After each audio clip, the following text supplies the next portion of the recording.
Deixe-me explicar como antes você me condena. Eu cheguei.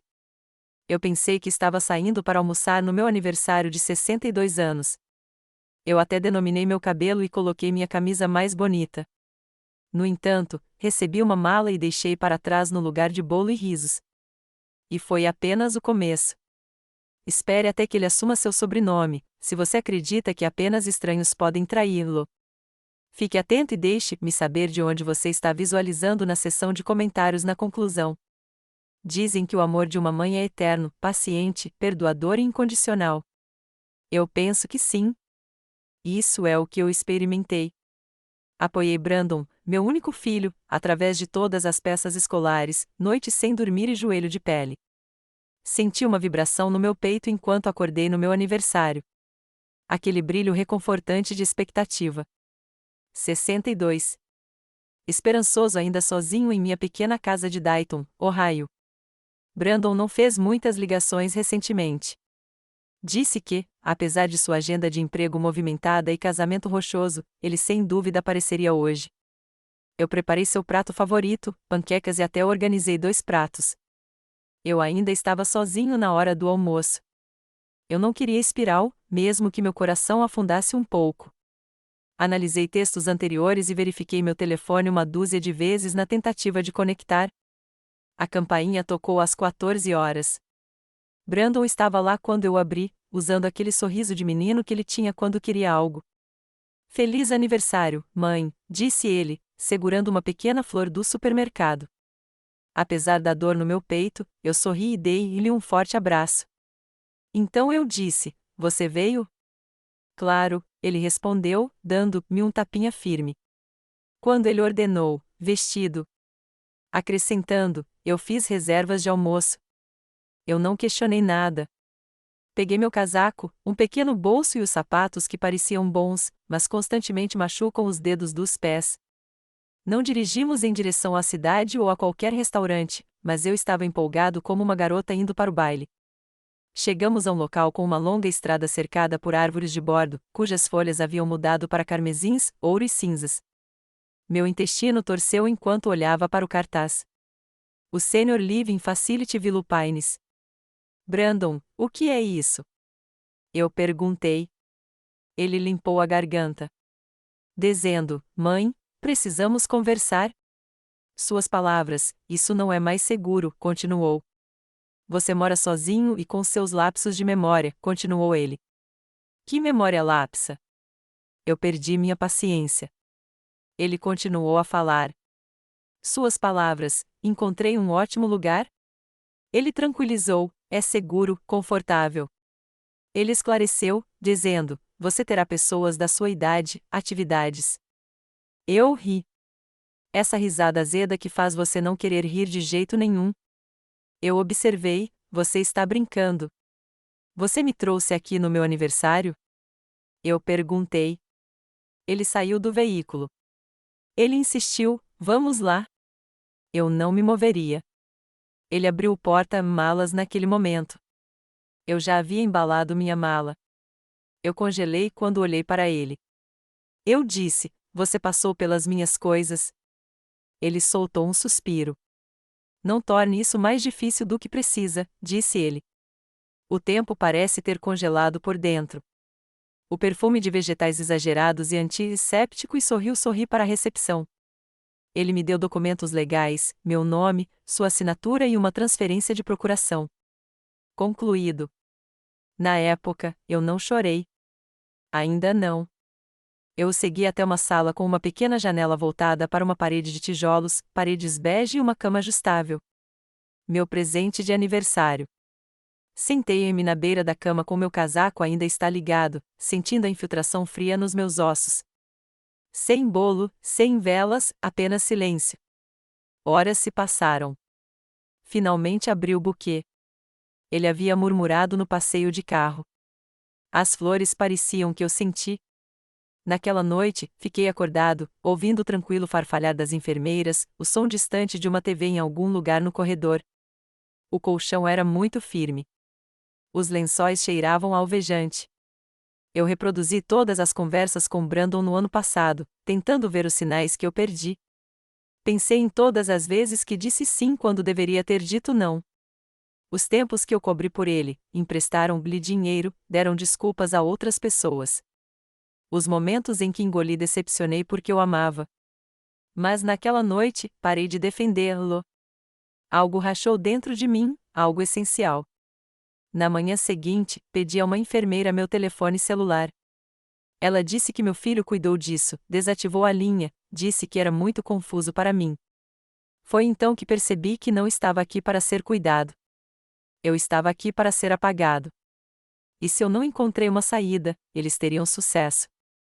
Mas não sou tão frágil quanto eles pensam. Nem mesmo perto. Parei de comer por 2 dias. Não porque eu estava tentando fazer uma declaração, mas porque simplesmente não conseguia suportar a comida ou a verdade. Há algo em ser tratado como se você não seja mais útil que quebra uma parte de você que nunca cura completamente.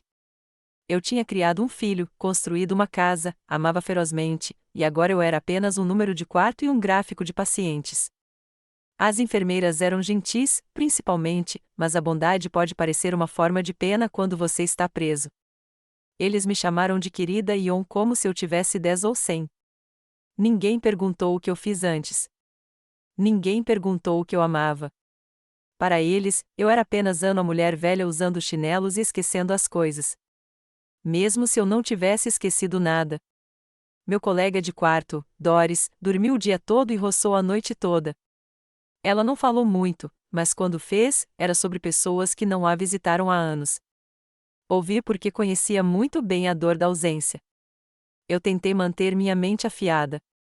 Eu assisti às notícias na sala comum e fiz as palavras cruzadas que deixaram no corredor.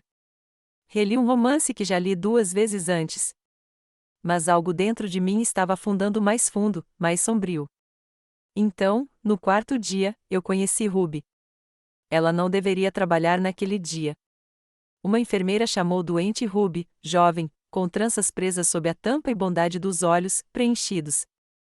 Ela estava verificando meus vitais quando disse: "Você não pertence aqui." Eu olhei para ela, assustada. Ela sorriu. "Não me interpretem mal", disse ela.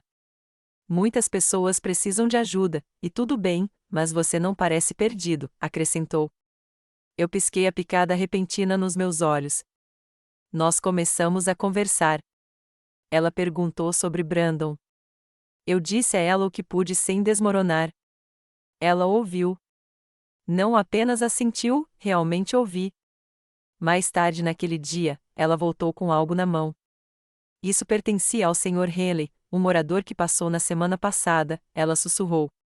Nós o encontramos escondido dentro de uma Bíblia, disse ela. Ninguém reivindicou, continuou ela. Era um bilhete de loteria, dobrado, um pouco amarelado e datado 2 semanas antes. Eu ri, seco e quebradiço. E você quer que eu tente minha sorte? Perguntei. Ela piscou.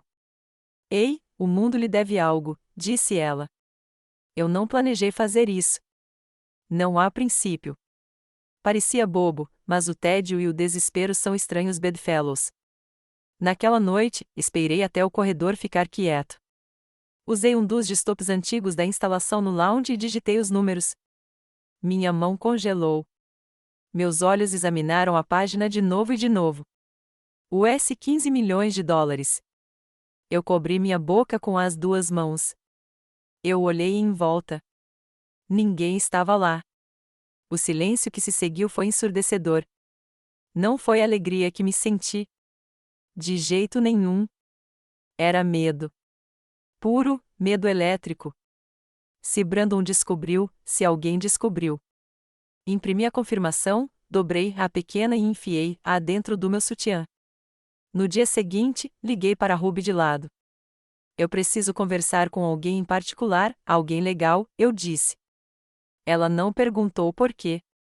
Ela apenas assentiu. Ruby conhecia alguém, um advogado voluntário que veio 2 vezes por mês para ajudar os idosos com vontades e coisas do tipo. Esperei com meu coração batendo até ele chegar naquela sexta-feira. Seu nome era Aaron, jovem, afiado e, o mais importante, discreto. Sentamos na pequena sala. Eu deslizei para ele a confirmação da loteria e sussurrei: Você pode me ajudar a desaparecer? Suas sobrancelhas se levantaram, mas ele não se encolheu. Precisamos nos mover rápido, disse ele. As próximas horas foram um borrão. Papelada, notarizações, transferências financeiras, um novo telefone, um endereço de correspondência temporária. Ele entrou em contato com um consultor financeiro independente que estabeleceu uma confiança cega. Meu nome não estava em lugar algum visível. Brandon nunca veria um centavo.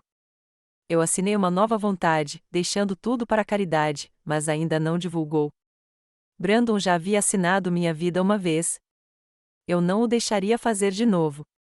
Ruby me abraçou na noite em que saí. Não se esqueça de nós quando você estiver livre, ela sussurrou. Eu não chorei. Eu não podia. Eu escorreguei um pouco antes do amanhecer, usando roupas que não eram minhas, carregando uma mochila apenas com o essencial. Eles pensaram que eu era senil, quebrado, sozinho. Mas eu estava prestes a me tornar um fantasma com US 15 milhões de dólares. Deixe-os procurar por mim. Eles nunca me veriam chegando. O passeio de ônibus de Ohio era longo, quieto e frio. Sentei-me perto das costas, capuz para cima, óculos de sol, segurando aquela mochila como se ela segurava minha alma. De muitas maneiras, sim. Eu não sabia exatamente para onde estava indo. Tudo o que eu sabia era que eu tinha que chegar o suficiente para que ninguém pudesse me encontrar. Não Brandon, nem sua esposa, nem os advogados que ele provavelmente já havia ligado. Aaron me ajudou a comprar uma casa modesta com um novo nome de confiança na zona rural do Tennessee. Algo fora da grade, mas habitável. Sem câmeras, sem vizinhos muito próximos, apenas uma distância suficiente entre mim e a vida que eu estava deixando para trás. Quando atravessamos a fronteira do Kentucky, exalei pela primeira vez em horas. A liberdade teve um gosto, e não era doce. Era metálico, como sangue e medo. A casa não era nada chique. Uma estrutura de tijolos de um andar com tinta lascada e uma caixa de correio torta, mas tinha um aquecedor funcional, água limpa e, o mais importante, o silêncio. Não é do tipo que você entra em um lar de idosos, cercado por pessoas que desistiram. Esse era o tipo de silêncio que deixou você respirar. Nos dias seguintes, eu morava como uma sombra. Eu cozinhei refeições simples, caminhei até a caixa de correio, sentava na varanda embrulhada em uma colcha velha, observando o vento carregar folhas mortas do outro lado do quintal. Eu verifiquei as notícias obsessivamente, meio que esperava que meu nome aparecesse em letras em negrito. Mulher desaparecida ganha US 15 milhões de dólares. Filho reivindica instabilidade mental. Mas não havia nada. Ainda não. Eu mantive o bilhete de loteria em uma caixa à prova de fogo sob a tábua no armário do corredor. Junto a nova vontade, um telefone do queimador e uma nota endereçada a quem encontrar isso, apenas por precaução. Certa manhã, cerca de uma semana depois que eu saí de Willow Pines, o tranquilo quebrou. Uma batida na porta. Eu congelou. Eu não tinha dito a uma alma onde estava. Eu nem tinha um cartão de crédito vinculado ao meu nome. Meu coração bateu como um tambor de guerra no meu peito. Fui na ponta dos pés para a janela e espiei. Apenas um entregador. Mantimentos. Parte do arranjo que Aaron havia criado. Ainda assim, eu não conseguia abalar a sensação. Naquela tarde, a curiosidade me levou o melhor de mim. Criei um perfil falso do Facebook e procurei por Brandon. Lá estava ele, sorrindo em seu perfil como o mundo não havia desmoronado. Em seu último post, ele escreveu: "Se alguém viu minha mãe, Margaret Taylor, entre em contato comigo ou com a polícia de Dayton. Ela está desaparecida há vários dias", continuou ele. "Estamos preocupados com a segurança dela", acrescentou. Por baixo, centenas de comentários foram investidos. Orações, condolências, pessoas elogiando Brandon por ser um filho tão bom. Eu ri tanto que chorei. Oh, eles não tinham ideia. Nenhum. Mas o que realmente me quebrou não foi o post. Era a foto que ele usou. Não foi recente. Foi de 5 anos atrás. Um dos últimos aniversários que comemoramos juntos. Eu tinha um chapéu de festa brilhante e ele estava com o braço em volta de mim. Nós parecemos felizes. Como é fácil realizar amor em fotos. Naquela noite, eu não conseguia dormir. Sentei-me na sala de estar olhando para a lareira. Meus pensamentos foram em círculos e, quanto mais eu me sentei com eles, mais escuros eles se tornaram.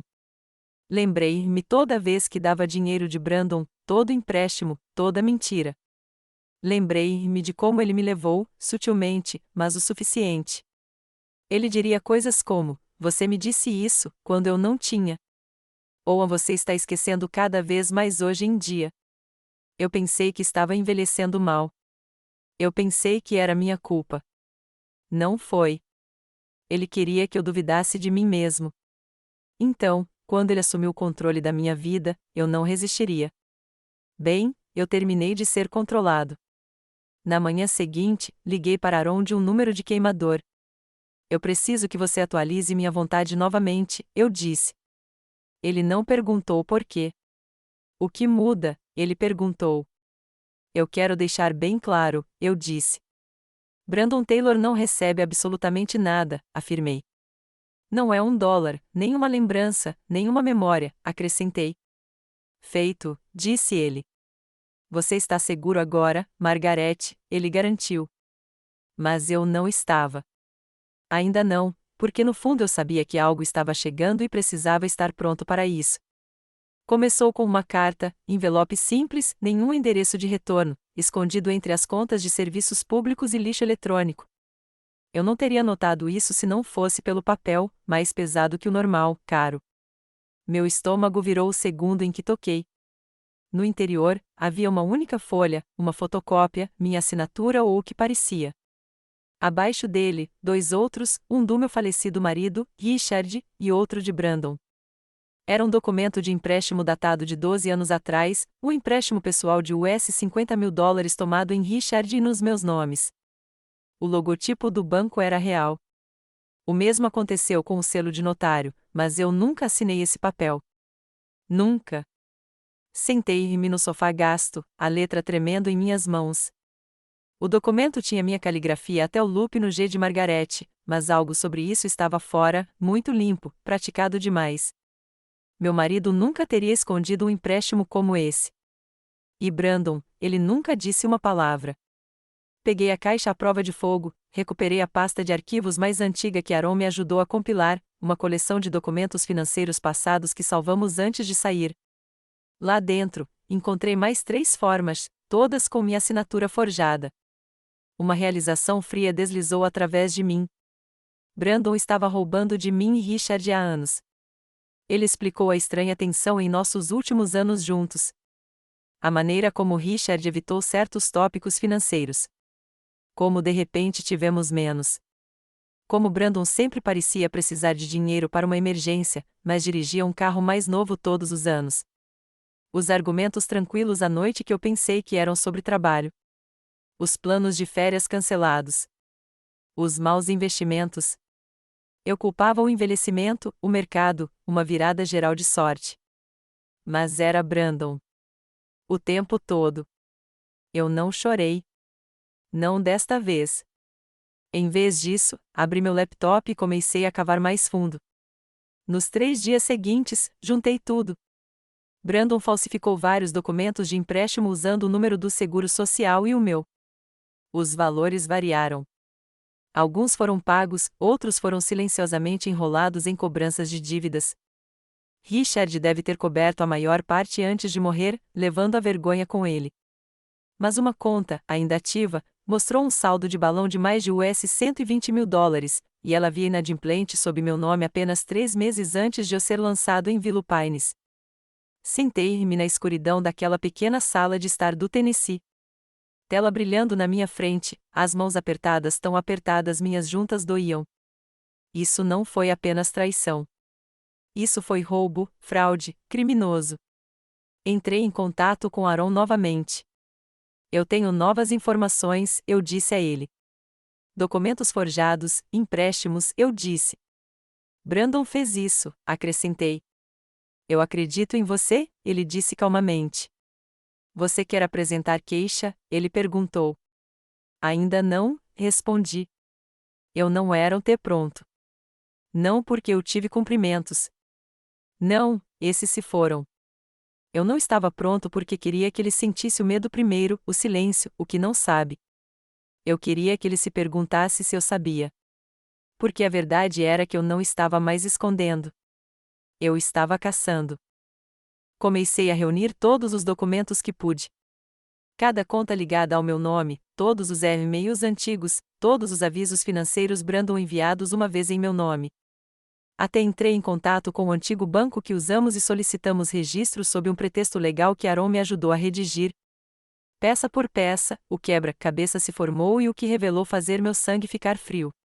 Brandon havia tomado um empréstimo de interesse alto contra o pequeno negócio que eu cofundei com Richard nos anos 80, o empreendimento de catering que corremos de nossa garagem naqueles primeiros anos.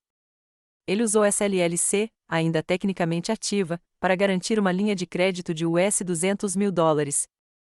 Ele assinou com o nome de Richard 2 anos depois que Richard morreu. Isso não foi apenas uma falha moral. Isso foi fraude federal.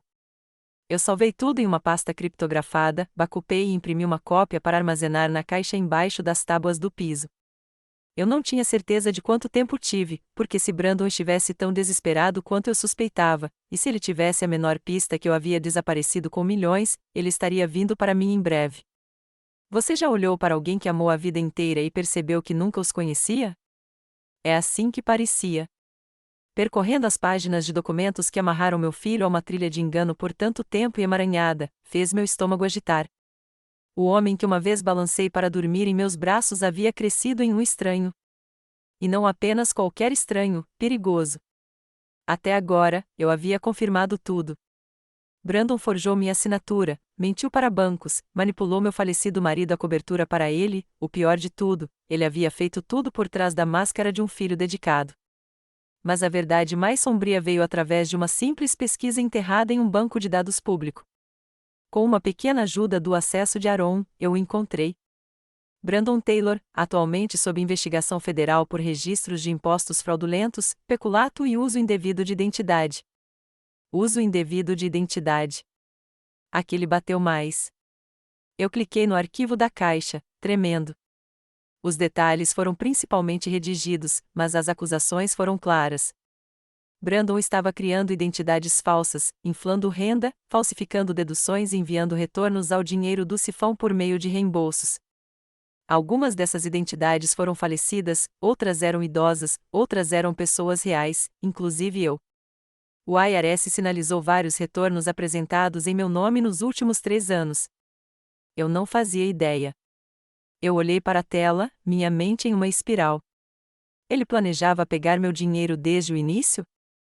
Foi por isso que ele foi tão rápido em me empurrar para uma instalação e desligou meu telefone? Não era preocupante. Era contenção. Ele queria me manter em silêncio, desorientado e fora do caminho. Eu empurrei para trás da mesa, andando pela sala estreita, uma mão no meu peito para acalmar os tremores. Meu próprio filho havia armado minha identidade, usou meu nome como uma ferramenta para seus esquemas e, quando o calor caiu, ele planejava me afastar como uma ponta solta em uma história confusa. Só agora, eu não era apenas um final solto. Eu era eu quem segurava o fio. Eu não liguei para a polícia. Ainda não. Em vez disso, comecei a documentar tudo. Cada mentira, todo empréstimo, toda linha forjada em um pedaço de papel. Eu os imprimi, os arquivei em pastas de Manila, rotulei com datas. Comecei a gravar notas de áudio, não porque estava com medo de esquecer, mas porque queria que minha voz fosse a última na sala se algo acontecesse comigo. Então eu fiz uma escolha. Enviei uma cópia de todo o arquivo anonimamente para o Departamento de Justiça. Não fazer uma declaração, ainda não, mas plantar uma semente. Eles teriam as evidências.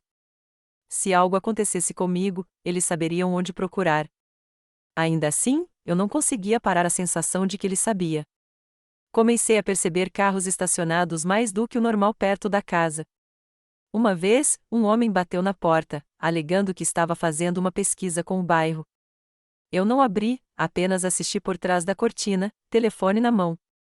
Cada batida, cada anel, me fez pular. E ainda assim, eu não corri. Não desta vez. Eu fiz outra ligação para Aaron. Precisamos finalizar a confiança, eu disse a ele. A vontade também, acrescentei. Eu quero tudo protegido, eu disse. Ele concordou. Definimos tudo em meu novo nome com camadas de isolamento legal. Se Brandon tentasse reivindicar um centavo, ele seria retirado de todos os tribunais do país. Mas, por mais que eu tentei me proteger com papel e estratégia, o golpe emocional atingiu os momentos mais silenciosos. Eu sentava à noite e lembrava de Brandon quando menino. Sua risada, seus joelhos raspados, do jeito que ele costumava adormecer no meu peito. Eu me lembrava da adolescência em que as coisas ficaram mais difíceis, mas nunca desisti dele. A faculdade liga, os silencios repentinos, a crescente distância. Como eu perdi? Há quanto tempo ele se afasta enquanto eu continuava segurando? Talvez esse seja o pior tipo de traição, aquele que você assiste se desenrolar em câmera lenta, vai esperando que seja outra coisa. Mas agora eu sabia, e não o deixaria reescrever o fim da minha história, porque pela primeira vez na minha vida, segurei a caneta. A carta veio em um envelope branco simples, sem endereço de retorno. Mas no momento em que vi a caligrafia, eu sabia. Brandon sempre escrito em golpes nítidos inclinados, como se até sua caneta mal pudesse esperar para terminar o que ele estava fazendo. Dentro havia uma única frase. Eu sei o que você fez, e isso não acabou, dizia. Eu li 2 vezes, 3 vezes. Então eu ri, não por diversão, mas porque era o tipo exato de arrogância que eu esperava dele. Não, eu sinto sua falta. Não, onde você está. Apenas um aviso ou uma ameaça. Dobrei a letra ordenadamente e a deslizei na minha pasta crescente de evidências. Até agora, eu já tinha ido quase 3 semanas. Brandon lançou o que parecia uma campanha pública de preocupação, implorando por informações, dando entrevistas às estações de notícias locais, desempenhando o papel de filho de coração partido, procurando sua mãe confusa e vulnerável. Teria sido cômico se não fosse tão arrepiante. E então, assim como eu temia, ele fez sua jogada. Chegou uma carta do Tribunal do Condado em Dayton, oficial, certificado. Eu assinei com as mãos trêmulas e sentei-me para abri-lo na mesa da cozinha. Ele havia apresentado uma petição para me declarar incapacitado mentalmente. Eu não conseguia respirar. O documento incluiu declarações de 2 pessoas alegando que eu mostrou um comportamento irregular e confuso no ano passado. Um era um ex-vizinho, o outro seu antigo amigo da faculdade, alguém que eu mal conhecia. O advogado de Brandon também enviou clipes de áudio. Trechos de correios de voz antigos que eu deixei quando estava angustiado, solitário ou simplesmente desabafando. Picado e editado. Eles me fizeram parecer mal, instável. Ele até anexou uma carta de um psiquiatra, que eu nunca conhecia, reivindicando preocupação com meu comportamento desaparecido e paranoico. Eles queriam que o tribunal congelasse minhas contas, para assumir o controle da confiança, para me arrastar de volta. Eu senti como se o ar tivesse sido um soco nos meus pulmões. Aaron veio na mesma noite. Ele leu tudo, sua expressão ilegível. Temos trabalho a fazer, ele finalmente disse. Mas Margarete, você precisa ficar calmo, ele aconselhou. Você precisa permanecer afiado, acrescentou. Eles estão contando em pânico, ele alertou. Eu assenti, entorpecido demais para chorar. Os dias seguintes se mudaram como uma tempestade. Aaron entrou em contato com um litigante experiente para nos ajudar a preparar. Reunimos documentos, chamadas de vídeo, registros financeiros e até um diário de dados para provar que eu tinha uma mente sólida todos os dias desde que saí. Agendamos uma avaliação psiquiátrica independente. O médico, uma mulher gentil chamada Dr. Lavigne, veio à casa e passou 3 horas comigo. Ela perguntou sobre minha infância, meu falecido marido, Brandon. Eu disse a ela tudo. Ela não tem pena de mim? Ela ouviu. Ela fez perguntas reais. E quando ela saiu, ela tocou minha mão e disse: Você é a pessoa mais lúcida que eu já vi esta semana. Parecia o primeiro fôlego que tirei em dias. Ainda assim, a pressão montada. Notícias da audiência vazaram. A internet, que simpatizou brevemente com a saga Mother de Brandon, começou a mudar. Surgiram perguntas.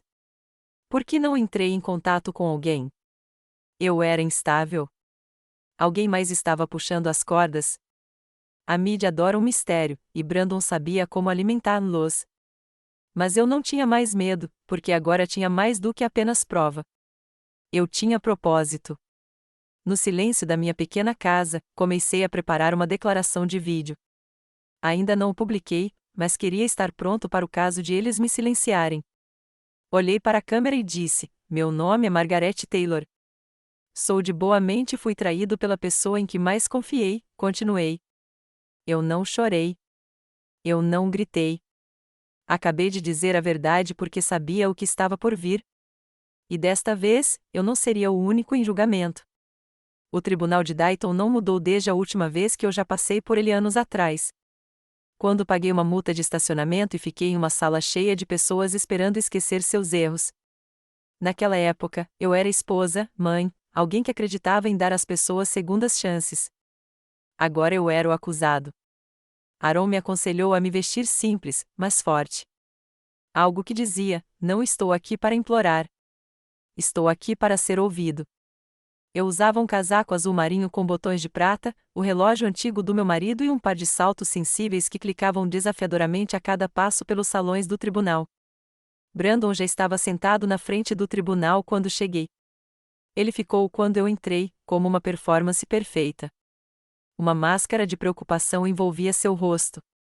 Ele até ofereceu um sorriso, do tipo que os estranhos interpretariam como calor, mas eu o vi pelo que era. Ele estava aqui para me enterrar. O juiz, um homem mais velho com olhos cansados, apresentou o caso na questão da competência mental de Margaret Taylor. As palavras pendiam no ar como fumaça. O advogado de Brandon foi primeiro. Um homem alto com uma voz polida e muita confiança. Ele deitou como um roteiro. Margaret desapareceu. Margaret estava se comportando erraticamente. Margaret estava sendo manipulada. Margaret era um perigo para si e suas finanças. Ele apresentou a carta do psiquiatra, a do médico que eu nunca conhecia, e apresentava esses clipes de áudio, editou e emendas como um carretel de horror. Eu me ouvia parecer disperso, desesperado, até instável, tirado completamente do contexto. Eu via as sobrancelhas do juiz subirem, minhas mãos apertadas ao redor do apoio de braço. Então Brandon falou. Sua honra, disse ele, a voz tremendo a quantidade certa. Eu amo minha mãe, afirmou. Eu realmente faço, acrescentou.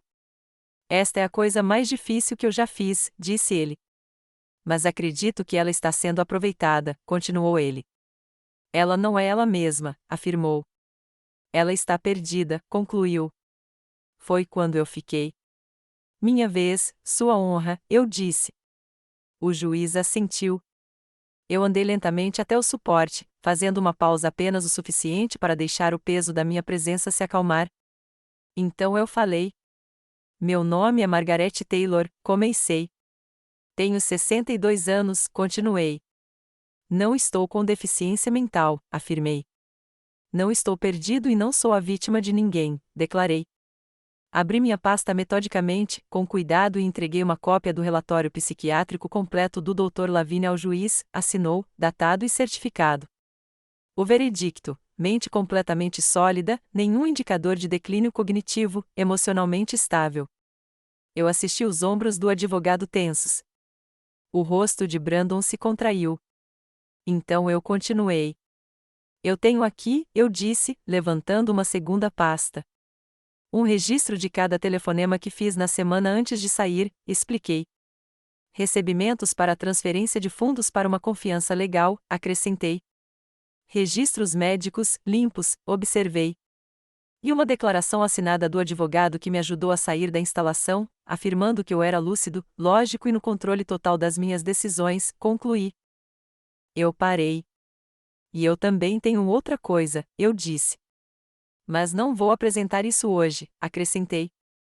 A menos que eu precise, avisei. Não mostrei o arquivo, aquele com todas as assinaturas fraudulentas, todo empréstimo roubado, todo documento tributário manipulado. Brandon já tocou. Esse foi o meu as. Em vez disso, me virei para o juiz. Ele me colocou em uma instalação sem meu consentimento, eu disse. Pegou meu telefone, tirou minha liberdade e agora ele quer pegar o pouco que resta, continuei. minha voz, minha independência, minha dignidade, listei.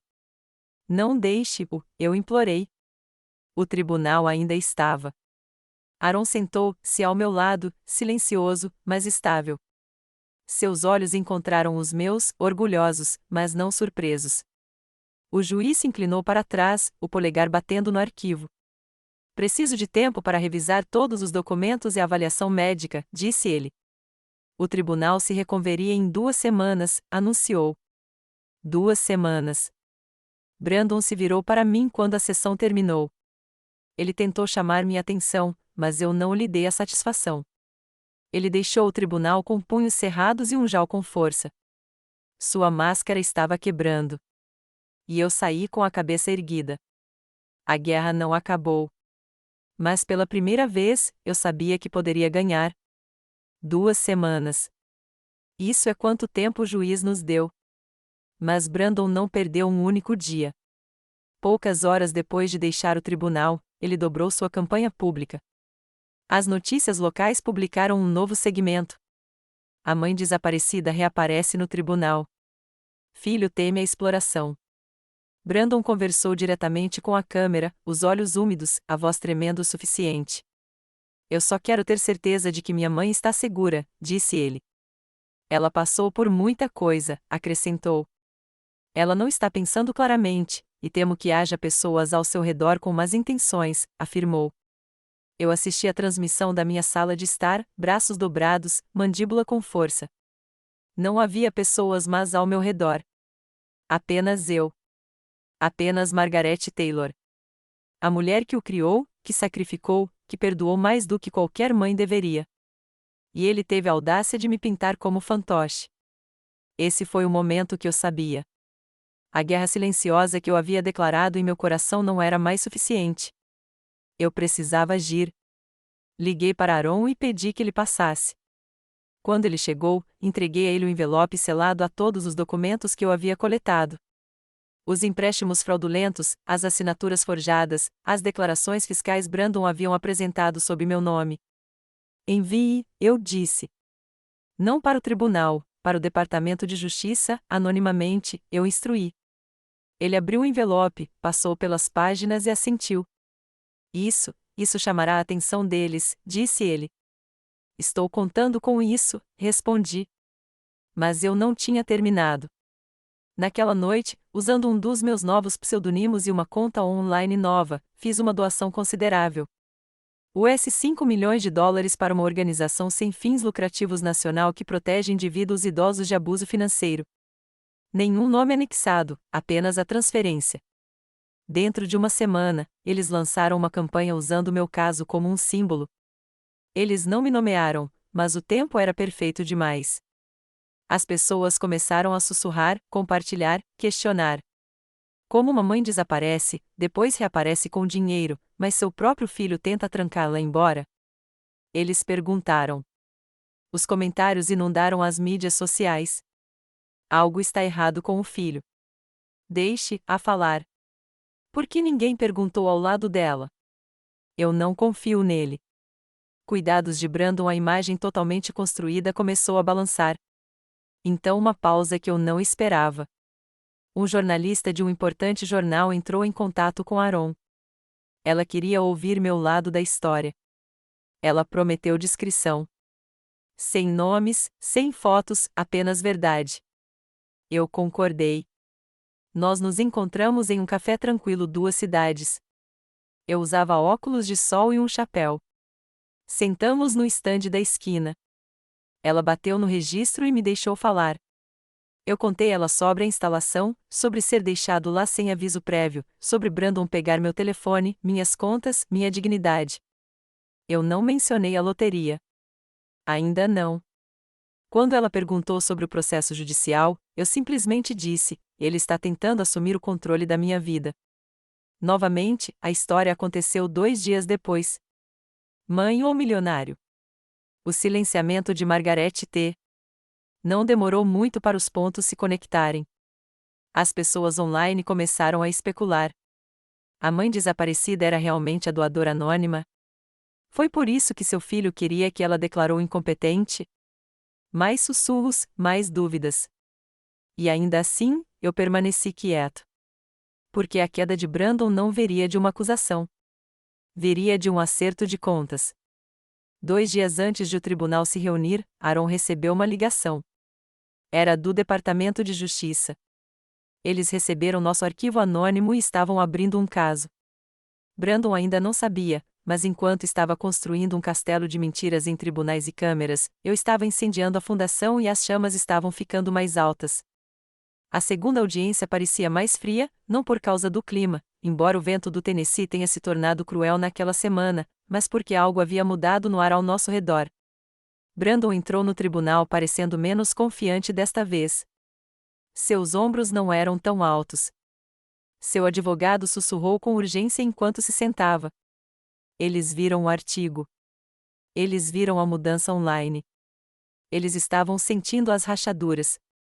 Sentei-me calmamente, minha pasta de documentos cuidadosamente enfiada no meu colo. Eu não tinha mais medo. Eu estava com raiva. Não é o tipo de raiva que ataca, mas do tipo que se afasta em precisão. Desta vez, fomos primeiro. Aaron abriu com uma declaração que silenciou o tribunal. Sua honra, ele começou. Desde a última audiência, concluímos uma avaliação psiquiátrica independente completa, apresentamos registros financeiros detalhados que comprovam a independência e a coerência da Sra. Taylor e descobrimos através de registros públicos legítimos que o peticionário, o Sr. Brandon Taylor, está atualmente sob investigação federal para múltiplos crimes financeiros, utilidade de identidade e fraude tributária, afirmou. Ele entregou ao juiz uma cópia do processo público. O advogado de Brandon se levantou imediatamente, protestando. Essa investigação não tem influência, ele começou. O juiz levantou a mão.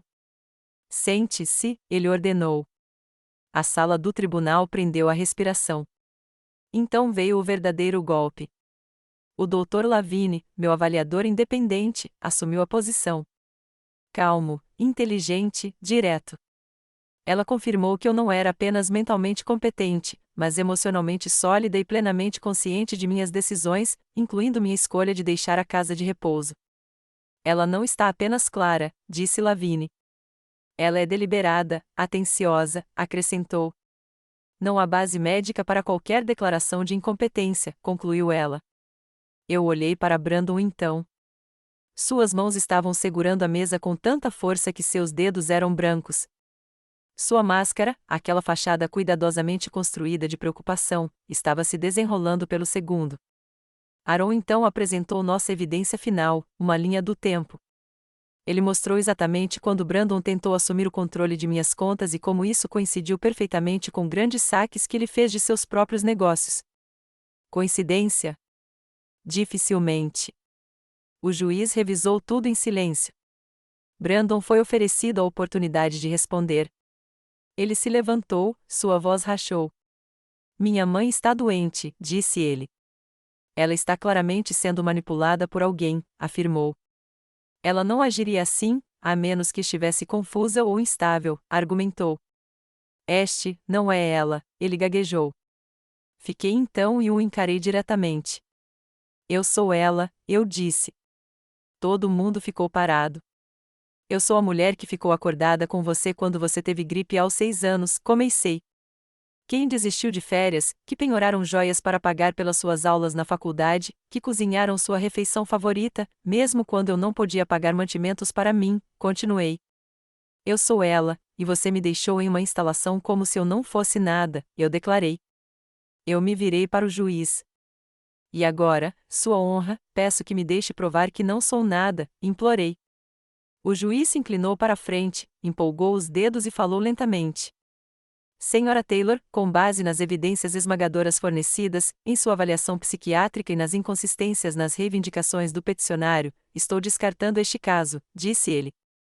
Suas contas financeiras e autonomia pessoal são totalmente restauradas, continuou ele. Este tribunal reconhece você como competente e independente, concluiu. Não chorei, mas minhas mãos tremeram um pouco enquanto pegava meus papéis e saíam da sala do tribunal. Brandon não disse uma palavra como eu passei. Seus olhos estavam selvagens. Não com raiva, com medo. Ele sabia que acabou. pelo menos esta parte. Mas o que ele não sabia era que, enquanto passava semanas tentando provar que eu era instável, eu estava construindo algo muito mais poderoso do que uma defesa. Um legado. E eu ainda não tinha terminado. O telefonema veio logo após a meia-noite. A voz de Aaron estava tensa, mas estável. Aconteceu, disse ele. O DOJ abriu um processo formal, continuou ele. O nome de Brandon está no documento, acrescentou. Eu não falei. Eu apenas sentei lá no escuro, olhando para o vento mudando as árvores além da minha janela. Uma parte de mim estava esperando por esse momento. Mas agora que chegou, não parecia vitorioso. Parecia inevitável. Na manhã seguinte, o mundo alcançou. A mídia invadiu primeiro. Brandon Taylor, filho de um caso de abuso de idosos recentemente destacado, sob investigação federal. Meu nome não foi mencionado, não diretamente, mas os pontos estavam muito próximos para não se conectar. As pessoas se lembraram da mãe desaparecida, da batalha judicial, do doador anônimo, a mulher frágil que desapareceu, mas ficou forte no tribunal semanas depois. Agora, o filho perfeito estava se desenrolando, e eles queriam ouvir de mim. Fiquei quieto por 2 dias, desliguei a TV, ignorei o telefone. Eu me preparei para o café da manhã, assisti os pássaros berrarem no quintal de gelo, sentei-me com uma caneta na mão e escrevi cartas que nunca pretendia enviar. Mas o silêncio não era justiça. Estava na hora. Entrei em contato com Sarah, o jornalista que me conheceu em segredo semanas antes. Eu disse a ela que estava pronta para falar, desta vez na câmera. Sem aliases, não há mais sombras. Agendamos a entrevista para a sexta-feira seguinte. Notícias nacionais, recurso completo. Ela perguntou se eu tinha certeza. Nunca tive mais certeza, eu disse. No dia da entrevista, eu me vesti simplesmente. Camisola cinza, pequenos brincos prateados, sem maquiagem, sem estilista, apenas verdade. Sentamos um ao outro em um estúdio tranquilo, as luzes macias e quentes. Sarah se inclinou para a frente. Margarete, o mundo conhece as manchetes, disse ela. Eles leram sobre Brandon, sobre o caso, continuou ela. Mas o que eles não sabem é o coração disso, acrescentou. Por que agora? Ela perguntou. Eu olhei diretamente para a câmera. Porque não é apenas sobre mim, eu disse. É sobre todos os pais que deram tudo e foram jogados fora, continuei. Todo adulto mais velho demitiu, apagado ou trancado sob a desculpa do amor, expliquei. Eu era quase um deles, eu admiti. E não ficarei mais quieto, declarei. Então eu contei minha história, a casa de repouso, o bilhete da loteria, as mentiras que descobri, o arquivo que enviei. Não deixei de fora nada. Os olhos de Sarah berraram enquanto eu falava. Mas eu não chorei. Eu terminei de chorar. Naquela noite, a entrevista foi ao ar. Milhões assistiram. Mensagens derramadas. Pessoas de todo o país compartilhando suas próprias histórias de traição, abandono e sobrevivência. Eu não estava mais apenas Margarete. Eu era um espelho. Brandon não falou publicamente, mas fontes próximas a ele disseram que ele ficou arrasado, que sua vida estava desmoronando. Bom. Ele construiu essa vida na manipulação e agora estava desmoronando sob o peso de sua própria crueldade. Mas eu não me gabou. Em vez disso, comecei a trabalhar. Fiz planos para lançar uma fundação, que protegia os anciãos de abuso legal e financeiro. Não apenas em nome, mas com apoio jurídico real, financiamento real, defesa real. Eu nomeei como Projeto Margarete, porque se eles usariam meu nome para me despir de dignidade, eu usaria para devolver a dignidade. Ainda assim, a dor permaneceu. Não porque Brandon estava sofrendo, mas porque eu amava com uma espécie de lealdade que me cegou. E agora eu tinha que aprender a viver sem essa ilusão. Mas eu tinha algo melhor agora. Eu tinha a verdade, e ninguém poderia tirar isso de mim novamente. A prisão de Brandon não veio com sirenes. Veio com manchetes. Brandon Taylor indiciou várias contagens de fraude eletrônica, roubo de identidade e sonegação de impostos. Eu li as notícias em uma manhã tranquila com meu chá na mão e meu gato se curvou ao meu lado. A casa ainda estava, exceto o zumbido constante da geladeira e o vento escovando contra as persianas. Por um longo tempo, apenas olhei para o artigo, não porque não acreditei. Eu fiz, mas porque imaginei esse momento tantas vezes que, quando finalmente chegou, quase parecia déjà vu. Ele estava em fiança. Obviamente, o dinheiro pode ganhar tempo, mesmo quando não pode comprar paz. Mas o dano foi causado. Seu nome se tornou sinônimo de traição. Ex-clientes puxaram seus negócios. Suas linhas de crédito estavam congeladas. Amigos, se foi. Até sua esposa havia emitido uma declaração através de um advogado. Ela estava pedindo o divórcio. Ele estava sozinho agora. Eu deveria ter me sentido triunfante. Mas tudo o que eu senti era vazio. O problema de sobreviver à traição é que ela não o deixa inteiro. Isso deixa você mais sábio. Sim, mais nítido, mais forte, talvez. Mas algo suave morre em você, essa confiança cega, a crença de que o amor é suficiente para manter alguém leal. Eu não sofri essa suavidade. Eu o enterrei. Era um sábado frio quando entrei no centro da cidade pela primeira vez desde a entrevista a Sol. As pessoas me reconheceram. Eles não sussurraram. Eles não encararam. Eles sorriram. Uma mulher, talvez na casa dos 40 anos, tocou meu braço e disse: "Você deu coragem à minha mãe para deixar uma situação ruim."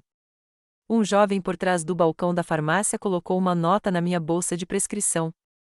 Minha avó diz: "Obrigado, dizia." Não procurei essa atenção, mas veio gentilmente, como a luz do sol através de nuvens pesadas.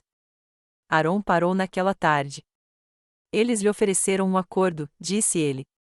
10 anos se ele se declarar culpado, continuou ele. Caso contrário, é julgado, acrescentou. E ele? Perguntei. Ainda fingindo que é tudo algum mal entendido, ele respondeu. Ele acha que pode superar o sistema, acrescentou. Eu balancei minha cabeça. Ele está fingindo toda a sua vida, eu disse. Aaron hesitou. Ele ainda não tentou entrar em contato com você? Ele perguntou. Eu conheci seus olhos. Não diretamente, mas eu recebi algo. Uma carta, envelope não marcado, deslizou sob minha porta da frente uma noite enquanto eu estava na cozinha. Dentro, uma fotografia. Era do meu aniversário de 60 anos. Eu em um suéter amarelo, rindo, com um bolo no rosto. Brandon ao meu lado, segurando a faca, rindo também. Nas costas, apenas uma frase em sua caligrafia. Você sempre acreditou em mim, dizia. Sinto muito que não bastasse, acrescentou. Sentei-me com essa foto por horas. Não chorando, sem furioso, apenas lembrando. Lembrando o garoto que pediu mais uma história para dormir. O adolescente que dirigiu meu carro em uma caixa de correio e chorou quando eu não gritava. O homem que me abraçou mais rígido do que o normal no dia em que seu pai morreu. Eles eram todos partes dele, e eu os amava. Mas amor, amor verdadeiro, exige verdade. E Brandon escolheu mentiras.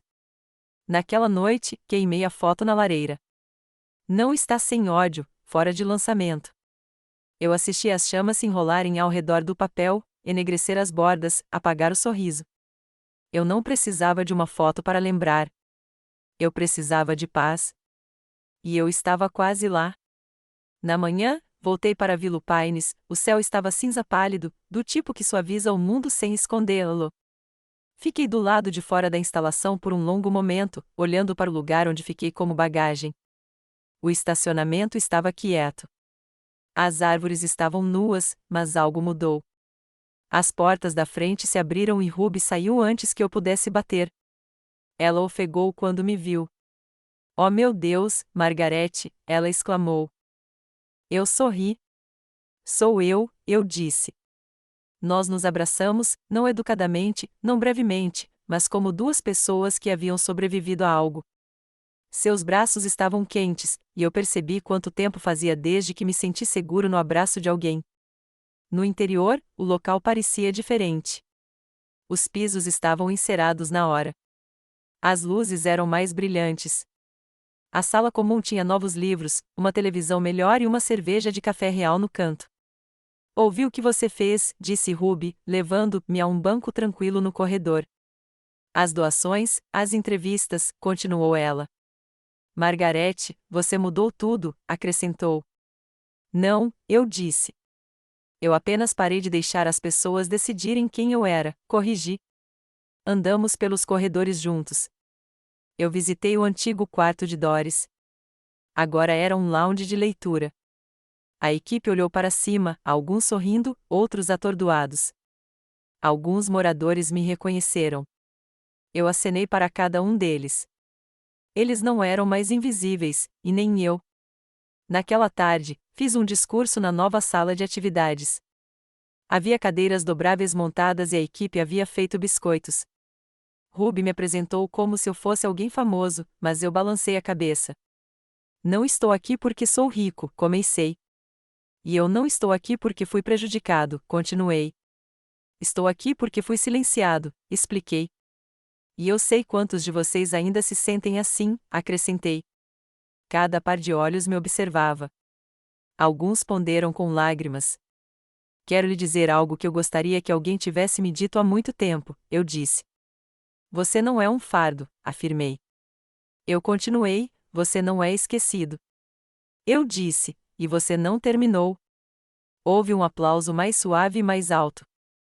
Eu sorri como o peso de todas as noites solitárias que já experimentei, foi levantada por algo mais cheio e quente. Concluí a confiança quando cheguei em casa. O projeto Margarete se transformaria em uma organização nacional que fornece apoio financeiro e legal a idosos que correm o risco de explorar. Estabelecemos relacionamentos com tribunais e instituições de cuidados de idosos, contratávamos advogados e montaríamos linhas diretas. Brandon aceitou a oferta. 10 anos. Ele tentou enviar uma segunda carta. Eu o enviei de volta sem abri-lo. O capítulo foi fechado. Nos últimos dias do ano, enviei cartas a todos que me apoiaram. Dr. Lavigne, Aaron e até Ruby. Agradeci a eles por me apoiarem enquanto me salvava, não por me salvar. Então, na primeira queda de neve de janeiro, dei um passo que não tinha dado há décadas. Eu me enviei uma carta. Foi apenas uma página de comprimento. Sentei-me à lareira e li em voz alta. Aos meus pés, o gato se abraçou. Eu falei, caro Margarete, primeiro. Quando eu disse, você não era louco. Eu continuei, você não estava muito confiando. Eu continuei, você não estava fraco. Você era apenas uma mulher que louved profundamente, esclareci. E quando eles tentaram escrever-lo de sua própria vida, você pegou a caneta e escreveu o acabamento, eu disse. Eu disse, estou tão orgulhoso de você.